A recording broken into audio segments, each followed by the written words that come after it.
Setiap pahlawan lahir dari keterpurukan terdalam. Di sini, kita membangkitkan mereka. Inilah MC kita. Di dunia yang dibangun dari cahaya, hanya mereka yang mampu mengendalikan warna, yang dianggap sebagai pahlawan, colorist. Mereka berdiri melawan kegelapan yang menelan segalanya. Namun di antara para pemilik cahaya itu, ada satu yang lahir tanpa warna. Diremehkan, dihina, dibuang. Namanya Kay. Bersama Nero, satu-satunya keluarga yang ia punya, ia bersumpah akan mengubah takdirnya. Karena terkadang, pahlawan terkuat justru muncul dari kegelapan terdalam. Di dalam terowongan gelap, sang tokoh utama menghantamkan kapaknya ke dinding batu. Cairan biru berkilau mulai merembes keluar. Akhirnya ketemu. Bahan berharga, tinta, kini tampak jelas di depan mata. Ia menoleh pada makhluk kecil mirip kucing hitam di belakangnya. Nero, terima kasih. Beruntung ada kamu, aku bisa menemukannya. Kalau aku berhasil membawa ini pulang, mungkin, hanya mungkin, Korps Perintis akhirnya mau menerimaku. Ia naik keluar dari terowongan, dan jauh di depan. Kota besar bersinar dengan warna-warna yang hidup. Jalanan dipenuhi keramaian. Warga berteriak penuh kagum. Para koloris pahlawan kota baru saja kembali. Lihat, kolorist, warnanya luar biasa. Mereka bahkan berhasil mengalahkan makhluk raksasa lagi kali ini. Selama para koloris ada, kota akan tetap aman. Namun suasana bergeser tajam ke sudut kota yang muram dan kelam. Kay, tokoh utama kita, ditendang jatuh ke tanah. Enya, berapa kali harus kubilang? Tempat ini bukan buat orang sepertimu. Aku bawa tinta, apa masalahnya? Tatapan mereka begitu menghina. Kau tanpa warna. Salah satu dari mereka mengaktifkan cahaya merah menyala. Ledakan api merah menerjang tanah, memaksa Kay mundur. Hanya yang terpilih yang bisa jadi perintis. Yang lemah tak akan bertahan di Blacklands. Di luar kota, kegelapan mutlak menelan segala arah. Dalam gelap itu, makhluk-makhluk buas berkeliaran. Kami mempertaruhkan nyawa demi masa depan manusia. Kami pahlawan. Tapi kok tanpa warna? Tidak mungkin. Tetaplah di bawah. Bikin masalah lagi, kau akan mati sungguhan. Nero menggigil. Kay tersenyum paksa. Tak apa, Nero. Masih ada tempat lain yang bisa kita coba. Aku sudah terbiasa, dan aku akan menjadi kaloris terhebat sepanjang masa. Itu janjiku. Kay menyembunyikan Nero dalam bajunya. Kembali, jangan sampai mereka melihatmu. Dari jendela gelap, seseorang mengawasinya diam-diam. Kay kembali menyusuri kota. Bukan di sini. Bukan juga. Gagal lagi. Ia memasuki bengkel kecil yang hangat. Mari aku kembali. Kay, selamat datang. Gagal lagi? Kurang lebih begitu. Mari menyapa Nero dengan riang, dan membeli tinta yang Kay bawa. Terima kasih ya. Harga tinta makin gila, aku sangat butuh ini. Lebih banyak tinta berarti lebih banyak perintis. Seluruh kota bergantung padanya. Kay menghela napas. Aku rela berusaha lebih keras. Tapi tak ada korps yang mau menerima seseorang tanpa warna. Mari tiba-tiba tersenyum. Lalu menyerahkan sebuah selebaran. Aku sudah bilang kan, coba semuanya. Jangan menyerah. Lihat ini tes penerimaan. Ranked on, Korps Perintis. Berdasarkan kemampuan terbuka untuk siapa saja. Kay terpaku. Apa kemampuanku? Bisa diakui di sana? Mari mendorongnya pelan. Kau ingin jadi koloris sejak kecil. Kami semua mendukungmu. Jangan ragu. Kay menarik napas dalam. Ya, aku tak bisa ragu lagi. Ia pergi penuh tekad. Namun Nero menggeram gugup. Nero, kenapa? Tiba-tiba cahaya hijau meledak. Kay dihantam dari belakang. Dua pria asing muncul dari bayangan. Sampah tanpa warna muda mati. Nero menjerit. Mereka mencengkeramnya. Nero, larilah! Kesadaran Kay menghilang. Ia sadar kembali. Menggantung di atas lubang tinta pekat raksasa. Pria misterius mencengkeram kerahnya. Bagus, sudah sadar. Kau akan dilempar hidup-hidup. Di bawah sana, tinta hitam berputar bagai jurang maut. Jika semua tinta bercampur, itu berubah jadi limbah tinta. Tak ada yang tersisa. Bahkan tubuhmu pun hilang. Tempat yang sempurna untuk membuang sampah. Kay merunta. Siapa kalian? Kenapa menyerangku? Pria itu menyeringai. Kami juga terkejut. Makhluk sekecil itu tapi cerdas. Harganya pasti tinggi di pasar gelap. Terlalu berharga. Untuk orang tak berguna sepertimu. Nero menangis saat mereka menahannya kuat. Kay menjerit. Lepaskan dia. Orang tanpa warna berani berteriak. Menyedihkan. Pikiran Kay runtuh. Aku tahan semua hinaan, semua sakit. Tapi kehilangan Nero, satu-satunya keluargaku. Seperti ini, ia mencengkeram tangan penyerangnya. Sesuatu tersedot dari tubuh pria itu, kekuatan hidupnya melemah. Apa ini? Terpana mereka langsung melemparkannya ke jurang tinta. Menjijikkan. Nero memberontak dalam sangkar. Kayak tenggelam semakin dalam. Tertutup tinta hitam yang mencekik. Aku harus selamatkan Nero. Tapi tubuhku tidak bergerak. Apa aku akan mati? Wosyo, aku masih punya janji. Sebuah suara menggema di kegelapan. Kenapa hanya diam? Kenapa tidak bertindak? Terimalah, Kai gemetar. Siapa kau? Suara itu merayap, lapar dan purba. Lakukan apapun yang kau bisa. Akan kau akhiri di sini. Selamatkan Nero. Serap semuanya. Aku telah menunggu sangat lama. Terimalah. Warna aslimu. Kekuatan meledak bagai badai. Tubuhnya menyerap seluruh tinta limbah itu. Melahapnya habis. Cahaya menyambar. Lalu hening. Ia terbangun di ruang putih kosong. Di mana ini? Aku tadi di dalam tinta. Setelah itu, yang terpenting, siapa aku? Suara kecil terdengar. Nero. Syukurlah, aku harus menyelamatkanmu. Di atas permukaan, lubang tinta menghilang seketika. Dan sesuatu yang mengerikan bangkit. Bayang raksasa menjulang tinggi. Tangan raksasa dari kegelapan. Menghantam kota hingga hancur. Polisi kebingungan mengevakuasi warga. Saksi gemetar bersumpah. Tangan raksasa muncul entah dari mana. Menghancurkan semuanya. Dua koloris menyelidiki reruntuhan. Korban adalah perintis rank B. Biang kerok kota. Namun, kenapa warna mereka hilang? Bahkan pengawas lokasi panik. Makhluk raksasa muncul di dalam kota. Itu mustahil. Jejak cakar, tanah hancur. Semuanya mengarah pada satu fakta. Ada makhluk besar di sini. Jika ini jenis baru, bencana menunggu di depan. Dan yang paling menakutkan, bagaimana cara melacak sesuatu yang seharusnya tidak ada? Sakit kepala mereka semakin menjadi. Di tempat lain, gelap dan tidak dikenal. Ratapan kecil terdengar. Kai membuka mata. Dalam gelap gulita. Nero hidup. Leganya bukan main. Sampai ia sadar sesuatu yang jauh lebih mengerikan. Ia ingat. Tenggelam ke tinta. Ke kehampaan. Dan kini, warnanya hilang. Kai panik.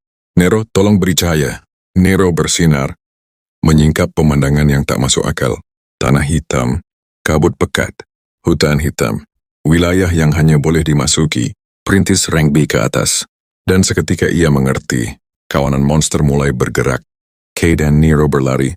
Makhluk-makhluk mengincar dari kegelapan. Bayangan ular menerkam. Nero memperingatkannya. Kay berhasil menghindar. Ia berterima kasih. Lalu terdiam. Ada yang berbeda. Tubuhnya ringan, kuat, tak dirasa lelah. Sebelum ia sempat memahami, monster lain menggigit lengannya. Giginya hancur. Semua terkejut. Monster itu kabur. Kai menatap lengannya. Ini kekuatan warna. Tanah bergetar. Cyclops raksasa muncul dengan mata menyala. Pemangsa dari kedalaman hutan hitam muncul tepat di hadapannya. Satu tebasan. Kai terlempar menghantam pohon. Nero panik. Tapi Kai bangkit lagi. Meski sakit, meski takut, ada sesuatu yang baru dalam dirinya. Kepercayaan diri, kekuatan sejati. Warna, ia tak perlu lari lagi. Kegelapan mengumpul, menutupi tubuhnya. Matanya saja yang bersinar. Cyclops menerjang. Kai bergerak lebih cepat dari pandangan. Satu serangan. Tubuh raksasa itu hancur berkeping. Saat ia terhempas tinggi, dunia terlihat indah dari udara. Pepohonan dan sungai, warna yang tak terhitung. Terlalu indah untuk ditanggung. Wujud hitamnya mengguncang. Ia jatuh menghantam tanah. Dan ia sadar. Semakin ia menggunakan kekuatan, semakin cepat warna hidupnya memudar. Jika terus begini, ia akan mati. Bisikan dingin masuk ke pikirannya. Mangsa itu ada di depanmu. Lahap. Raihlah. Jika kau ingin hidup. Tubuhnya bergerak sendiri, tangannya menyentuh bangkai Cyclops. Kegelapan meledak, melahap semuanya. Nero hanya bisa terpaku ketakutan. Kay terengah. Akhirnya bisa bernapas. Ketakutan sirna. Lelah hilang. Rasa lapar juga padam. Namun sesuatu dalam dirinya telah terbangun. Sesuatu yang tidak bisa dikendalikan. Toko mari sepi. Bisnis berjalan seperti biasa. Sampai sesosok berkerudung masuk dengan suasana mencurigakan. Dia menyambutnya dengan sopan dengan nada hati-hati. Bertanya apakah dia membutuhkan sesuatu, tetapi pria itu terus berjalan mendekat. Terlalu dekat, membuat Mari menegang dengan rasa waspada. Dia mengabaikan pertanyaannya. Dia mundur dan menarik kunci pas sambil menahan ketegangan. Berhenti, satu langkah lagi dan aku akan menghajarmu. Orang asing itu tiba-tiba berteriak dengan suara menggema. Mari balas berteriak, tetapi kemudian dia dengan kesal menyuruhnya untuk tenang. Itu dia teman masa kecilnya, Mari. Hampir menjatuhkan kunci pasnya karena terkejut. Dia hampir tidak mengenalinya. Penampilannya telah berubah total dengan aura gelap. Mari meledak saat dia memahami situasinya dengan emosi memuncak. Dia menjerit marah mengomel tentang menghancurkan bajingan yang menyakitinya. Kay mencoba menenangkannya dengan nada tenang. Dia sudah cukup merusak dalam upaya balas dendamnya. Mari mengakui dia panik ketika mereka putus kontak. Dia lega dia masih hidup. Kay, Amipita Mafi, selamat dari limbah tinta, mendapatkan warna. Semua itu seharusnya mustahil, tetapi sekarang dia memiliki hitam, warna makhluk yang menakutkan. Orang-orang akan takut padanya. Kay tidak peduli. Dia akhirnya memiliki kesempatan untuk menjadi seorang kolorist. Dia berencana untuk segera mengikuti ujian korps perintis, tetapi dia membutuhkan peralatan. Mari menghela napas, sungguh. Tetapi dia tidak bisa berkata, tidak. Mari meraih tangan Kay dan menyeretnya ke dalam dengan semangat serius. Jika dia serius ingin menjadi seorang kolorist, dia akan melengkapinya dengan benar. Dia sudah menyiapkan peralatan yang sempurna. Beralih ke tempat ujian masuk penuh dengan kandidat yang gugup dan tegang. Orang-orang mengobrol tentang persaingan prestis dan tekanan bergabung dengan korps perintis Fajar, penjelajah elit peringkat S. Kerumunan ramai dengan rumor. Korps ini memiliki pencapaian Blackland terbanyak. Mereka dikenal sebagai harapan, kota yang bersinar tetapi jumlah penantang yang kuat sangat banyak. Keluarga, elit, pemburu terkenal bintang baru, dan di puncak perhatian Gale Sword, seorang anak ajaib yang dikabarkan mengalahkan makhluk mengamuk sendirian. Kuat terampil tetapi kejam dan tidak terkendali. Bisikan mengatakan, Gale dikeluarkan dari korpsnya. Sebelumnya, di dekatnya kandidat lain bercanda sampai Gale mendengarnya. Dia mengejek mereka secara terbuka dengan nada meremehkan, menyebut mereka lemah, hampir tidak layak diperhatikan. Matanya tertuju pada satu orang, Elysian, putri kedua dari keluarga Chan yang bergengsi. Dia mungkin satu-satunya yang layak ditonton.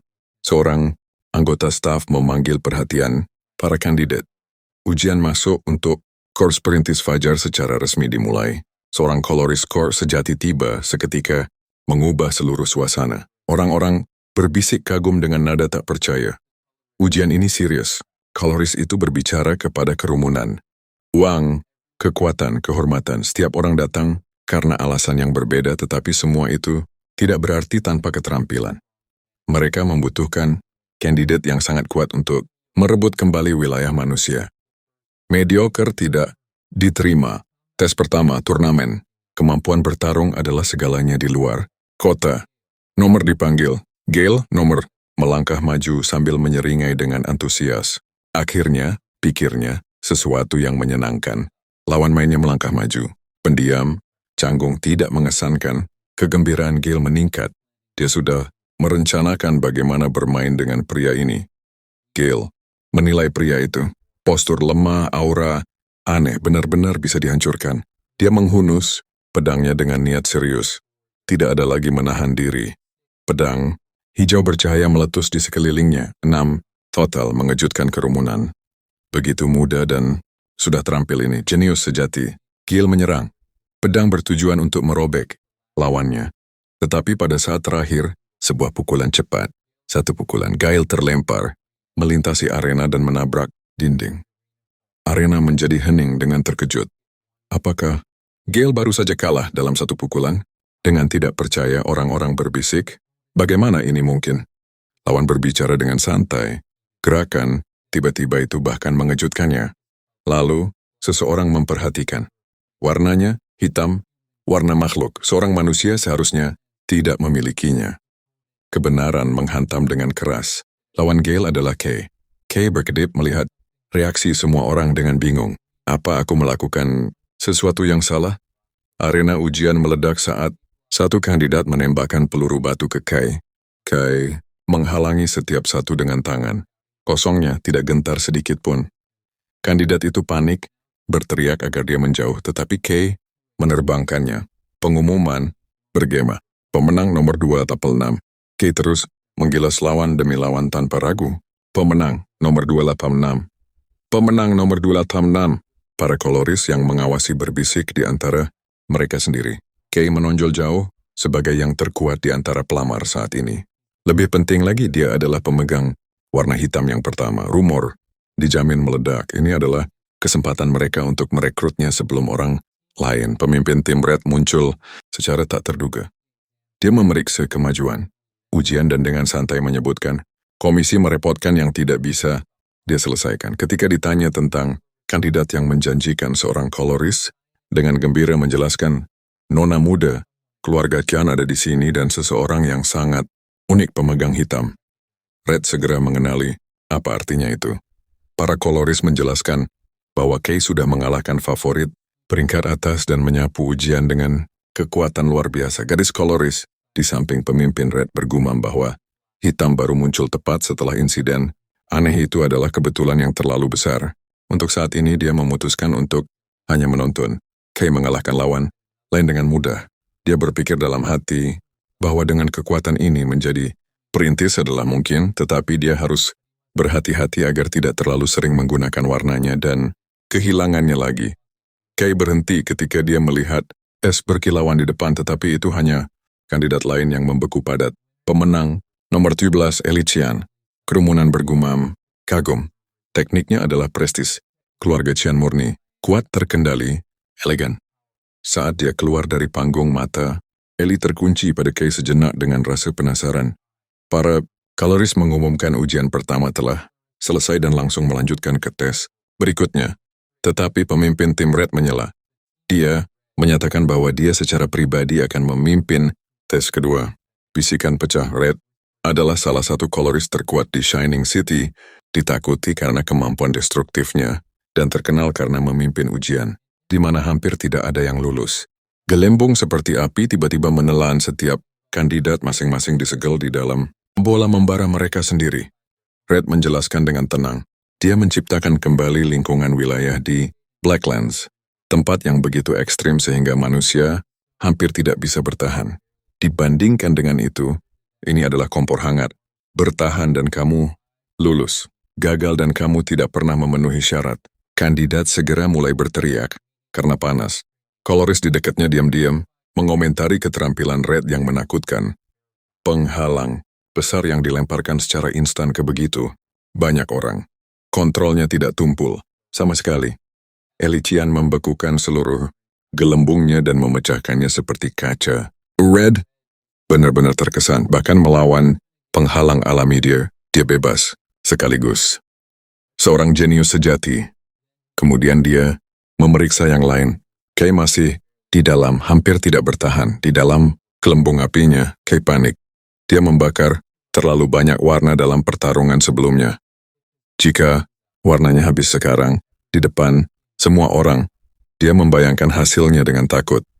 Kay menyadari penghalang itu sendiri adalah kemampuan warna. Bisakah aku menyerapnya? Dia tidak tahu batas kemampuannya, tetapi dia tidak punya waktu untuk berpikir. Dia mengulurkan tangan dan menyentuh api dan tiba-tiba melahap seluruh gelembungnya. Lalu semua gelembung kandidat lain. Setiap satu, para koloris menatap kaget. Apa yang terjadi? Orang gila. Kita punya orang gila sungguhan kali ini. Kay sendiri panik. Ini seharusnya tidak terjadi. Dia tidak bermaksud menyerap semuanya. Dia sudah terlalu banyak pamer.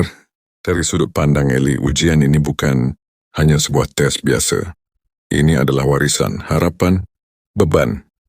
Dia ingin menunjukkan kemampuannya untuk menjaga nama keluarganya, namun kehadiran warna baru hitam mengguncang keyakinannya. Dia dibesarkan untuk selalu berada di depan tanpa pernah tertinggal. Dan membuat kakaknya kecewa, itu sama sekali tidak bisa diterima. Kay kuat. Begitu kuat hingga meskipun Eli memakai segala kekuatannya, menang tetap belum pasti. Tapi ini bukan sekadar soal kekuatan, ada keanehan daripadanya. Sesuatu yang sulit dia pahami. Eli memaksa pikirannya berhenti, melamun. Lain kali, ia menegaskan pada dirinya sendiri, aku tak akan biarkan dia memengaruhiku. Potongan 2. Red mendatangi Kay dengan rasa penasaran yang mengusik.